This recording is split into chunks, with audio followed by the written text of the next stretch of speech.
on ne sait presque rien sur la section recherche et développement numéro 5 de Nintendo. Aucune preuve de son existence ne peut être apportée, et toute trace externe est effacée. La seule piste vers ce bureau secret est un faisceau d'indices dissimulés dans tout un panel de jeux de la saga. Histoire. Pour la petite histoire, Nintendo était, à l'origine, une entreprise artisanale de cartes à jouer japonaise, les Hanafuda. En prenant de l'ampleur, elle s'est diversifiée et orientée vers la création de bornes d'arcade. Tout commence vers 1952, alors que la société signe un contrat avec Disney, qui leur permet une entrée en bourse. Et c'est en 1970 que la société se lance dans le développement de jeux vidéo sous forme de console. Ils sont les premiers de toute l'industrie du jeu vidéo à sortir une console de salon.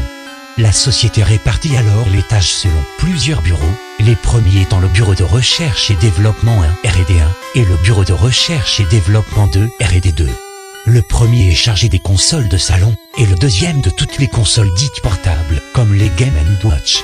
Mais, en secret, un troisième bureau, 3, est créé, le Secret Research and Control Department, Senior EC. Ce troisième bureau a une implication illégale dans chacun des projets de Nintendo. Il est chargé de travailler sur des images et des sons capables d'influencer le cerveau humain pour ensuite les intégrer dans des jeux vidéo. Après l'ouverture mondiale du commerce de Nintendo en 1983, sortie de l'année, la société fut remaniée et le Secret Research and Control Department devint le Research and Development 5, R&D 5. Son implication est notable dans des jeux comme Pokémon, avec les fameuses fréquences subsonores de la Vandertown 5, mais aussi Zelda Ocarina of Time et Zelda Majora's Mask 4, sûrement leur plus gros projet. Son existence est démentie, et R&D 5 est le seul nom connu à ce jour, mais évidemment pas son nom complet. On ignore l'ampleur de ses activités. 6. Note 1. Le contrat avec Disney est évocateur, car Disney essayait au même moment des techniques similaires de manipulation du subconscient, à travers des dessins animés pour enfants et autres produits dérivés. 2. 1970, pleine guerre froide. La science évoqua de nombreuses reprises des techniques de manipulation d'esprit afin de rallier les peuples des différents pays aux idéaux américains ou russes.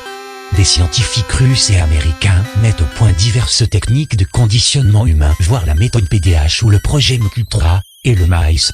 3. Nous n'avons aucune information concernant ce bureau, mais son existence n'est quasi démontrée par l'absence étrange de résultats pour les termes manipulation mentale Japon ou conditionnement humain Japon. Pas la moindre théorie, pas la moindre information, rien. 4. Les fréquences de la Vandertown sont des sons inaudibles consciemment qui paralyseraient notre cerveau, le rendant parfaitement vierge pour récalquer l'information voulue. Des tests ont eu lieu, où l'on faisait écouter à des cobayes la musique de la Vandertown en leur montrant une publicité pour une marque de lunettes.